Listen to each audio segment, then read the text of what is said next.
Tonight's stories are some of the most unsettling I've come across in a while. A Disneyland trip that changes everything, a child's confession that leads somewhere no parent ever wants to go, and a road trip that ends with proof of the unthinkable. Get comfortable. Story 1. Me and my friends went to Disneyland last month. Now my boyfriend isn't acting like himself. So, we went to Disneyland Paris last month. Just me, my boyfriend Leo, and our friends Mark and Chloe. It was the trip of a lifetime. For a few days, it felt surreal in the best possible way. Endless giggling, ridiculous photos, way too much sugar, and that strange sensation that real life had just been temporarily switched off. It all started at Phantom Matter. We queued for nearly 40 minutes. Inside, it felt both cold and stuffy at the same time, smelling vaguely of dust, air conditioning, and something sweet that I couldn't quite place. We were about to be directed into our doom buggy when Leo suddenly stopped dead. Completely dead. He grabbed me tightly with both hands, his knuckles turning white. "I can't do this," he whispered. I laughed, thinking he was joking. "You're kidding. Phantom Manor scares you." But he didn't laugh. He just kept his gaze fixed above us, as if he were trying to hear, or perhaps recall something. "I have a really bad feeling," he murmured. "A really bad one." Mark chuckled. "Mate, it's practically a kiddie's ride." Leo shook his head. "I'll wait outside." I tried to talk him round, but it was no use. Eventually, he just nodded and said, "I'll be just outside. Promise." I watched him go. Black hoodie on, hands jammed into his pockets, without looking back. We went on without him. The ride was just a few minutes long, but from the beginning it felt wrong. I knew Phantom Manor. It was always supposed to be theatrical, not scary. This was somehow different. The sounds were muffled and slow. The animatronics seemed to twitch rather than glide. And when I looked in one of the mirrors, seeing the doom buggy behind ours appear in the reflection, I could have sworn that, for a split second, Leo was sitting in it. Empty space. I blinked, and then he was gone. Just shadows and glass. I told myself it was the mirrors and the lighting. When we got out, Leo wasn't waiting outside. Nobody worried, not at first. Disneyland is enormous, and you can easily lose people. Maybe he'd gone for a drink or a wee. But 15 minutes later, I had this horrible heaviness in my stomach, and I asked Mark and Chloe to check Frontierland while I went back toward the ride exit, one last time. And then I found him. Standing outside the exit by a popcorn cart, staring straight at the castle. Not moving. Not on his phone. Not even looking like he was waiting for anybody. "Leo!" I nearly shouted. "What are you doing?" I touched his shoulder, and he jumped, as if I'd pulled him out of a deep sleep. Then he turned, and he looked calm. He smiled that normal smile again, almost too normal, and said, "Hey, where were you guys?" "Where were we? We've been looking for you everywhere." He frowned a little. "I've been right here, by the exit." He sounded so natural that for a moment, I almost felt silly. When Mark and Chloe rejoined me, he said the exact same thing to them.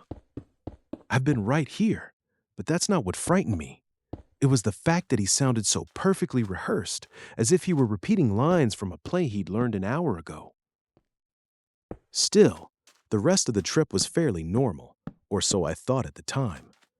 The strangeness really only started when we got home. First, it was small things. Leo had been drinking black coffee since he was 19. The other morning, I saw him spoon 3 teaspoons of sugar into his cup, and when he noticed me staring, he shrugged. "Guess I've developed a sweet tooth." Then, he started forgetting things, our things. On our first date, a pigeon had swooped down and snatched a whole hot dog out of his hand, and we'd laughed so hard we'd both cried, and passers-by stared at us as if we were clinically insane. The last time I brought it up, he just stared at me with a blank expression. Oh, right. He didn't recall anything. Not the ketchup stain on his shirt, not that I'd called the pigeon the bandit. Nothing. Then it got worse. He started humming melodies I'd never heard. I'd find him staring at himself in mirrors for prolonged periods, as if checking that all his features were still in place. And his laugh, God, it still sounded like Leo, but it was delayed, like an echo. It was like he'd memorized how to laugh, but not the timing. I tried convincing myself I was overreacting, until last night. We were on the sofa watching a movie when I made a joke about the cheese drawer. It was our own private little phrase for the emergency chocolate stash in the back of the cupboard. Leo looked at me blankly. What cheese drawer? My body went cold. You know, the cheese drawer. I don't know what you're talking about. He really didn't know. There was no faking it. I fled to the bathroom and called Chloe. My hands were shaking so badly I nearly dropped the phone. Chloe, there's something wrong with Leo. What happened? He's been so different since Disneyland. He's been forgetting things, acting completely unlike himself. I feel like he never came back. There was a long silence on the line. Too long. Chloe, when she finally spoke, her voice was barely a whisper. Sarah, Leo rang me last week. I froze. What? He said he was worried about you. My chest tightened. Worried about me? He said that since Phantom Manor you've been different, forgetful, and he's seen you staring at him like you were trying to imitate him. I couldn't breathe. That's crazy. And then Chloe said the words that made my stomach lurch. Sarah, all of us remember it the same way. My throat seized up. What do you mean? You were the one who was worried and saying you had a bad feeling. Cold flooded my body. No, you stayed outside, Chloe whispered. Mark and I went on the ride with Leo. That's not possible. We spent nearly an hour looking for you afterwards. My mind went completely blank. Because that wasn't the most terrifying thing. The most terrifying thing was that Chloe had always agreed with me. Every time we talked about the trip, she remembered Leo staying outside. Now suddenly, she didn't. Then we found you stood by the popcorn stand, Chloe said, her voice very quiet, just repeating that you'd been there the whole time. The phone nearly slipped out of my hand. I'm sitting in the living room trying not to panic. I can hear him in the kitchen, still humming the same new tune, cabinets opening and closing with excruciating slowness. Just a minute ago, he called my name, but for a split second his voice sounded doubled, like two people talking at once. He thinks I'm in the shower, and I can't stop thinking about one thing. If Leo remembers that I stayed outside, and I remember that about him, then who actually went on the ride? And which of us is home? Transition.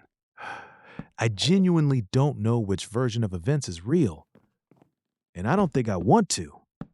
This next one is a different kind of horror, the kind that lives in a single moment where everything seems completely ordinary, right up until it isn't. Story 2. My daughter told me a secret on her way to school. I had never done the school run before. Work took up practically all of my time from Monday to Friday, but in the last week of the summer holidays, my wife's mother passed away. She had gone down south to support her father and help with the funeral arrangements, which left me to hold the fort. As much as I miss her, it's been nice to spend so much one-on-one time with Hilda. She is the spitting image of her mother, and her likeness doesn't stop there. She has the same sharp wit and an emotional intelligence way beyond her 6 years. I suppose with me always being at work and Hilda being an only child, it makes a lot of sense. They spend a lot of time together, especially over the holidays. Hilda was happy to give me directions as I drove her to school. I do know the way, of course, but I enjoyed playing along with the idea that I didn't. So, first day of year 2, I teased. She turned and frowned at me. I could tell exactly what face she was pulling without taking my eyes off the road. What? I laughed. It's year 3, actually, she said matter-of-factly. No way. When did you get old? She just smiled and turned to look out the window. Daddy? Whenever she had anything to say, Hilda always had to say my name first, then wait for my response. I'd told her many times that she could just start talking and I would know that she was talking to me, but it didn't seem to ever sink in. It was cute, if not a little frustrating sometimes. Yes? Was it dangerous when you went to school? That caught me off guard. Dangerous? Yeah, because of the dinosaurs. She erupted into laughter at her own joke. The sound of it was so infectious. Very funny, I chuckled. Are you looking forward to your first day back? Yeah. Kids, brilliant at carrying conversations. What are you looking forward to the most? She didn't answer right away. I could almost hear the cogs ticking. Playing with my friends. Oh, and my new teacher is Mrs. Gibson. Lila says she's the best. Lila is Hilda's cousin on my wife's side. She's in the year above. Won't you miss your old teacher? No, she responded, so quickly that she must have felt strongly about it. She was the worst teacher. I felt a sudden pang of guilt. My own daughter had suffered a year with the worst teacher, and I'd had no idea. How was she the worst? I prodded. She was always cross. She didn't like fun. She told me off when I cried. Oh, that's not very nice. On the last day of school, I played a trick on her. Hilda giggled to herself and shot me a mischievous smile. That's my girl, I thought. It was Charlie's idea, she continued. We were in the art hut, and she went in the cupboard where the pens and paper are, and I locked the door. I laughed. I remember doing something similar back in my school days. That way, Hilda shouted, leaning forward in her seat, pointing down the road that led to her school. I had seen it coming a mile off, but had chosen to pretend that I hadn't. Hilda was looking very pleased with herself. I parked as close as I could to the school gates, which was not close at all. My wife had complained about the school drop-off before, but it was even worse than I'd imagined. I walked Hilda down the pavement and to the school gate. I gave her a big hug and kissed her on the forehead. Have a great day. I will, she chirped, then ran off to join a line of other kids about her size. I watched her for a while, finding her friends, talking about whatever little kids talk about, always smiling. My attention turned to the teachers. They all looked stressed. They weren't even pretending to be happy about being back at work. Hilda glanced over at me. I gave her a wave and made my way back down the pavement. A group of mums filled the pavement ahead, 2 pushchairs causing a barricade. They seemed engrossed in serious conversation, or serious gossip. I couldn't tell which at a distance. As I got closer, I overheard little snippets of information. Mrs. Baker didn't show up to teach the year 2s. She's not answering her phone or anything. I heard she wasn't at the teacher training day either. A friend of mine is her neighbor, and she says she hasn't seen her all summer. I stopped in my tracks. A wave of dread rushed over me. Mrs. Baker, the year 2 teacher, Hilda's teacher last year. I turned back towards the school and marched up to the gates on wobbly legs. The children had all gone inside. I walked up to reception and tried to calm my breathing. Hi, I'm Hilda's dad. She left her coat in the art hut before the summer holidays. My wife asked me to get it back. I just about managed to get the words out. Yes, of course, the chirpy receptionist replied. It's just around the left side of the building. It's not been opened yet, so here's the key. Just drop it back when you're done. You can leave it open. She smiled a bright, over-friendly smile and returned to her work. It's a coincidence, I kept telling myself as I walked around the left side of the building. The art hut was one of those temporary classrooms, almost like a static caravan but more basic. The walls were a rough texture, painted navy blue, and it had a flat, felt roof. My stomach was in knots as I approached the door. The keys jingled in my unsteady hand. I pushed the door open and stepped inside. Dust motes swirled in the sunlight, casting long rectangles across the room.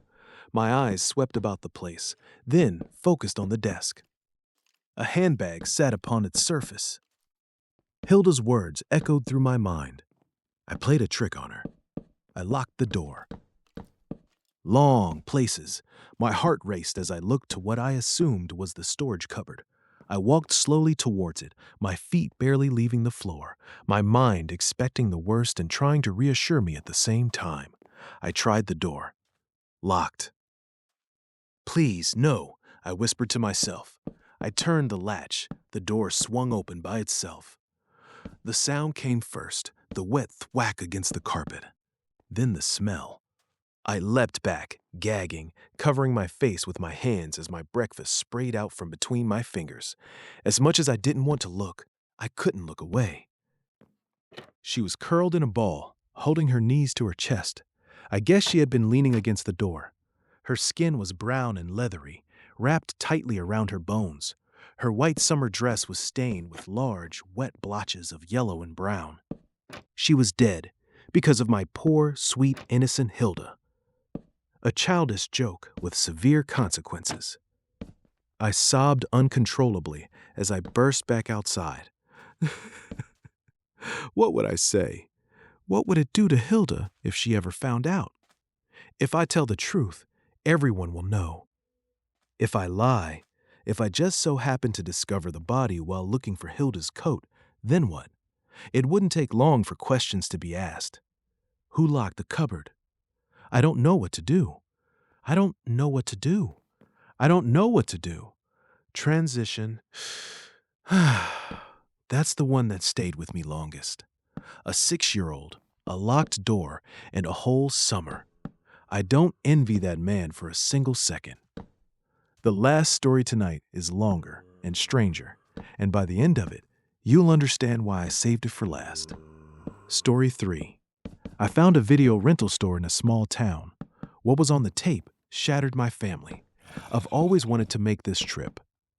My whole life, Seattle has been my home, and I'd never ventured far before now. A coast-to-coast road trip with my husband and children had been a fantasy of mine since I first started dating the man decades ago. It slowly became clear over the years that despite his promises, the trip would never be happening. At 50, I'm finally on the road, but I never wanted it to be like this, not under these circumstances. I am alone. It's only happening now because my son is dead. After the divorce, my children were, in my mind, old enough to choose where they wanted to live. John, my oldest, chose to stay with me. My daughter, Bree, went with my ex-husband. I tried my best to maintain a relationship with her, but she never seemed interested. God only knows what my ex was telling her about me. Growing up, John was my world. I seldom dated after leaving his father. I just never had the time, as I worked 2 or 3 jobs while raising him. It was worth it, though. John knew about my dream trip. He brought it up several times along his journey to becoming a man. "You'll get your trip one day, Ma," he'd said, "even if I have to take you myself." His funeral was the worst day of my life. My ex-husband and daughter were there, and a piece of me hoped I would have at least some support from them. But it wasn't to be. The glare my ex gave me said everything, even though he didn't speak the words. "It's all your fault." I couldn't even bring myself to speak at the podium after that. My daughter gave a eulogy instead. Through sobs, she lamented her rocky relationship with John and how much she regretted her role in them not being close. She even went as far as to tell everyone that he had been her inspiration to become a paramedic. John had never married, so I suppose it shouldn't have come as a surprise that he had appointed me the executor of his estate. It was then I learned he had listed me as the beneficiary of $1 million life insurance policy. I didn't give a shit about the money, or really much of anything. I spent a lot of time watching videos of my son on my phone. Every time I pressed play, I wished the house fire hadn't destroyed the old tapes from when our family was together. I would have given anything to see those again. It was at this low point I knew it was time for that road trip.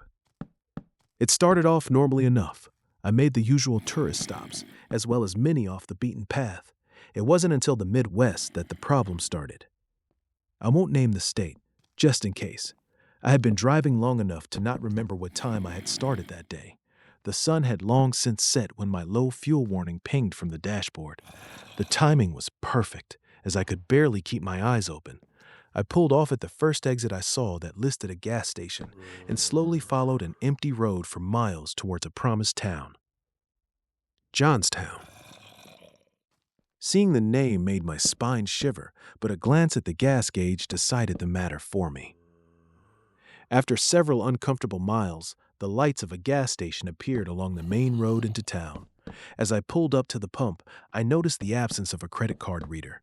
While I did not want to enter the small building before me as a woman alone at night, the .32 Tomcat pistol in my purse gave me enough nerve to go inside to buy fuel. Though outdated, the inside was surprisingly well maintained. I went straight up to the counter, where a young man in a camo hat stood, looking thoroughly uninterested. "Hi," I said, forcing a smile. "Can I get some gas on the pump out there?" The man stared at me without a word. Though I held my smile, I felt the hairs on my neck standing up. I could have sworn the lights inside dimmed slightly when he began pushing buttons on the register. "How much?" he asked in a monotone voice. "50," I said, sliding cash onto the counter. "Keep what's left, if there is any." Without breaking his gaze to so much as glance at the bill, the man slowly reached for it. For a moment, the image of him snatching my arm and pulling me over the counter flashed across my mind, but he simply opened the drawer and placed the bill inside. "Anything else?" "No, sir, that's it. Thank you," I said before speed walking back to my car. Though I kept my head down, I could feel his eyes on me as I pumped. I considered making a break for the highway, but my eyelids began to flutter once more, once back inside my car. I could see the town ahead and decided it wouldn't hurt to at least see if the motel seemed safe. As I made my way down the main street, every building was dark except for the motel. It was an unassuming rectangular building with 2 floors. Most of the windows were dark, but the few rooms with lights on were somewhat reassuring. I sat in my car for a moment, the engine still running. Nothing seemed unusual as I scanned the parking lot. It seemed safe enough to walk inside. I grabbed my backpack, stepped out of my car, and paused for a moment. I couldn't help but think of how much safer I would feel if John had been with me. When I walked towards the entrance, I looked back towards the street. To my surprise, the closest building was lit. I guess I had been too tired to notice it before. The neon sign out front read, "True Video." A video rental store still open in 2026. Wow, guess the town's a little behind, I thought. The motel manager greeted me as I stepped inside the front entrance. To my immense relief, she seemed to be a perfectly normal lady, roughly my own age. Now much more at ease, I opted to rent a room, and she gave me a physical iron key. Room 211 was exactly what you might expect. Old, small, with decor not updated since 1970. What paint that was visible in spots above the dreadful floral wallpaper was a weathered yellow. A queen bed sat against the back wall, facing a dresser with a TV on it. I set my backpack on the bed before turning back towards the TV. It had been years since I had seen an old tube television, and right next to it, an honest-to-God VCR. My mind went straight to 1999, when John was little. Once a week, I would take him to Blockbuster, and we would choose a film for a family movie night. I thought back to True Video across the street. The nostalgia was too enticing. I made my way out into the cool night air. The hum of the neon sign soon broke the silence of the empty streets as I approached True Video. A bell on the door dinged as I stepped inside, but nobody approached the empty counter. I paid little attention, instead focusing on finding the family movie section. After a brief search, I held in my hands a copy of my son's favorite childhood film, All Dogs Go to Heaven. I stared at the tape as I stood at the counter, lost in my memories. "Anything else for you tonight, ma'am?" came a familiar voice. My eyes snapped upward to see the same young man from the gas station smiling at me from behind the counter. Now I felt a chill race throughout my body. I couldn't respond. While the young man's clothes and demeanor were entirely different, it was definitely him. This time, however, I noticed a small, circular scar on the side of his neck, as well as a name tag, Michael. My silence seemingly didn't affect the man, as he held his warm smile for several silent seconds. I regained control of my body and shook my head vigorously. "All right then," he beamed. "Your total is $5.37. Quickly, and with a shaking hand, I pulled a 5 and a 1 from my purse and dropped it on the counter. ignoring his outstretched hand. The man simply scooped the bills off the counter as if I hadn't been so rude and handed me my change.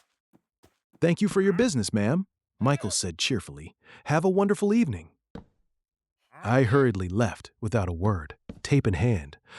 I didn't stop until I was safely locked back inside of my room, now wide awake. It probably took half an hour to calm down, but eventually I reasoned to myself that the men must be brothers, or maybe even cousins. It made sense with the limited employment options in a town this small. That had to be it. While still on edge, I was finally relaxed enough to push the tape into the VCR and settle myself in the bed. Of course, I was crying within the first 5 minutes of the film. Ooh. It was like being brought back in time without my son there, waiting for me. I cried harder as I thought of his heart attack. He wasn't even 30 yet. The coroner said it had been quick, but John had still died alone in the dark. An hour into the film, I had run out of tears. In a way, the brutal experience had made me feel closer to my baby boy. It had been worth it. I closed my eyes, ready to drift off as the movie played in the background, when I heard it. Static. I guess that's why we got away from tapes, I thought. But before I could even open my eyes, I heard my ex-husband's voice from the TV speakers. "He's beautiful. Good job, Grace." I'd know that moment anywhere. Sure enough, when my eyes snapped to the TV, there was the home video my husband had taken when John was born. The image of me holding our son in my hospital bed came into focus. Every fuzzy pixel matched the old tapes I'd lost in the fire. As I watched myself beam on the screen, the video again cut to static. After a moment came a video shot on the day we first brought John home. My ex gave a tour of the house on camera, proudly showing off the nursery we had built and decorated together. The screen cut again. My cheeks were soaked in tears. I was entirely transfixed. It hadn't even entered my mind how impossible this was. John's first Christmas. My dearly departed parents beamed as John happily beat the hellfire out of the toy they had gifted him. I saw the pride and joy on my own face. The video ended just as I remembered it, with John shitting himself loudly in his high chair. My parents' laughter was broken by another wall of static. John's first birthday played next. Then his first words. A video I had taken of him racing through the house in his father's cowboy boots came next.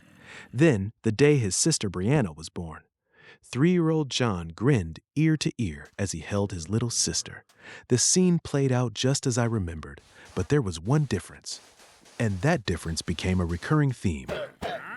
Whenever my daughter's face looked directly at the camera, the entire screen wavered and slid out of focus for a moment before returning to normal. Every video I had ever taken of the kids played in order. Every single one. Their dance party at ages 6 and 3, their first bike rides, the silly moments, each of their milestones, the blog I filmed for 7-year-old John, wherein he rambled about how the Easter Bunny must be a trained killer. I remembered how hard it was to keep a straight face during that. I moved to the edge of the bed, leaning forward as the next film started. I knew this was the final tape, but I didn't want it to end. In the video, my children were playing pirates. My son was sword fighting my daughter, and despite being a full head taller, he had been letting her get strikes in against him. John had clearly intended to lose, throwing an exaggerated lunge and leaving himself wide open, holding that pose to give Bree a chance to strike. She saw the opportunity and stabbed him in the chest with her foam sword. John died in the most over-the-top way he could, falling dramatically to the ground and announcing his defeat. Bree straddled him and paused. I thought she was making sure he was dead, or maybe even legitimately concerned. Then she brought her sword down on his face in a rage. Over and over, shrieking, "Die, die, die!" Over and over, shrieking, "Die!" The video ends abruptly then, as I shut the camera off to separate my kids and explain to Bree that there was no need to be so violent. The screen went black. I stared into it, barely holding myself together. This impossible, one-way conversation with the past had drained my soul. I tensed to stand up, but then the screen began a new video, one I had taken on my phone. John's 16th birthday. He sat with a scowl as I sang happy birthday to him, with his friends. I grimaced. The moment was cute for me, but John had gotten a lot of flack for that video on social media. I was brought back to the moment I came to regret posting it. The screen flickered again. This time, the video wasn't one I recognized. In it, my teenage kids were arguing. He held a sandwich bag of something I couldn't quite discern, and a look of utter disappointment. "Answer me," he said. "What is this? Where did you get it?" "Screw you," my daughter shouted. "You're not our dad. Give that back." "Sis, this stuff can get you arrested." "I don't care. It's my life, not yours. I don't answer to you.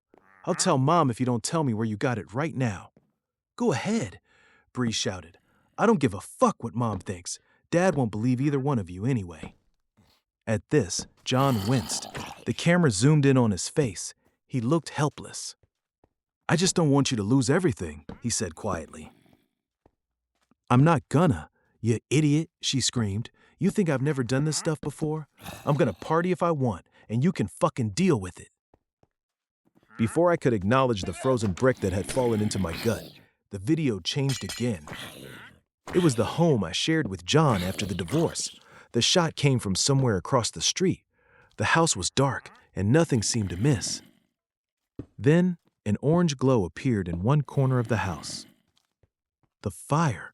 And worse, a figure passed by the flames, fleeing the scene. My heart nearly fell out of my body. The fire department had suspected arson, but no concrete evidence had emerged in the investigation. At the time, my ex-husband and I had been in legal battles to increase my visitation with my daughter. Once John had told me about the drugs, I tried to get more involved in her life. My ex fought me at every step of the way. The police immediately questioned him, but told me his alibi had been rock solid. I was numb. But I didn't have time to dwell on the revelation as the next video began. John's high school graduation walk. A happy memory out of place for this time, but one I had filmed myself. His father had chosen not to attend, but his sister had. Then the final video appeared before me. Then, John sported the same new haircut as he had the year he died. My two kids were sipping vodka at John's kitchen table.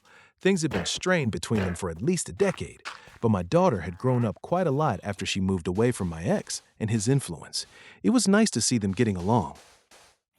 The two were playing a card game, with the loser having to take a sip from their glass every round.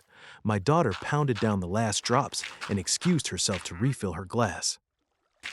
The camera followed her to the counter. With her back to John, she filled her glass from a water bottle. The frame stopped with a smirk on her face as she did so. I assumed she was proud of cheating in their contest. The screen glitched again. And there was John. My son was sprawled on the floor, drooling over himself and giggling profusely. "Hey, C's," he slurred from the floor. "I'm so glad you came over. I missed drinking with you." My daughter's face wavered on the screen again. "No, thank you, bro," she said, slowly reaching into her bag before kneeling down beside her big brother. "You've done your part perfectly." "Man, part," he said. "Ooh, am I an actor now?" The camera suddenly shifted to my daughter's point of view. "Sure," she said, glancing down at the syringe in her hand. "A real A-lister." John grinned, his head flopping onto his shoulder.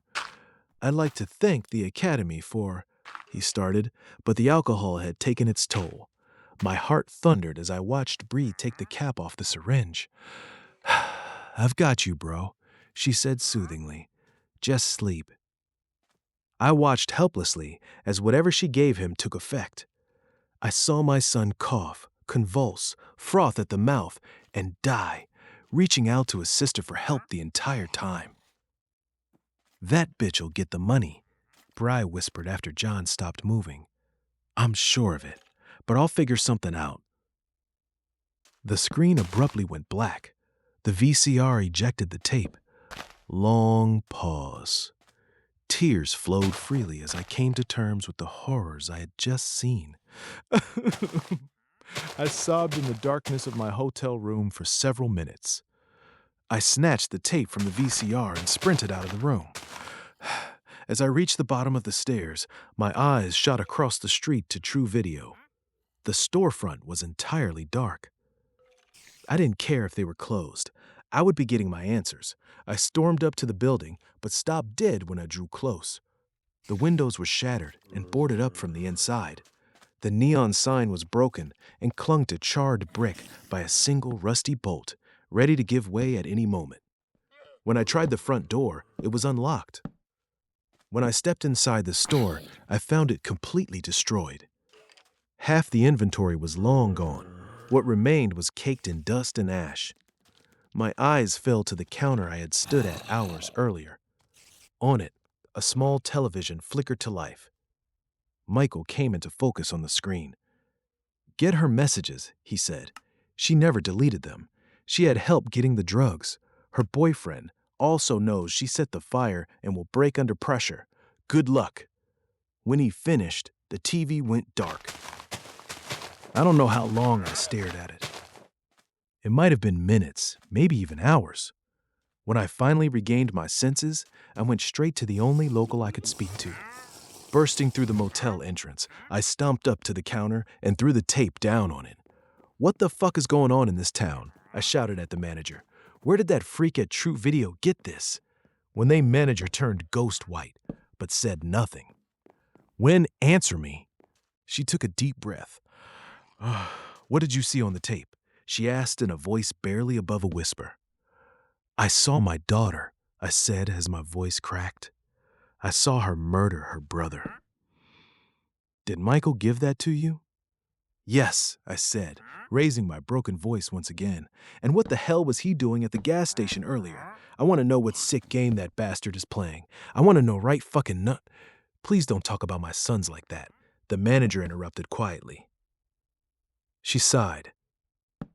"Daniel and Michael are my twin boys," she said. "Daniel works at the gas station, and Michael worked at True Video. He was killed in a robbery 2 years ago. He was shot in the throat before they burned the store down." She paused for a moment. I recognized her pain, one grieving mother to another. They caught the killers, thanks to the security cameras. But last year, another traveler said he rented a video from that store. He said it showed the murder of his sister. She looked at me.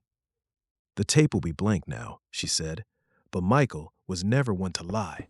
Please leave. Get justice for your son." And with that, she turned her back on me. No amount of screaming made her turn around again. So I went home. Drove all through the night and all day until I made it home. I found the information I needed. I got the man to talk. The guilt-ridden coward fessed up quick.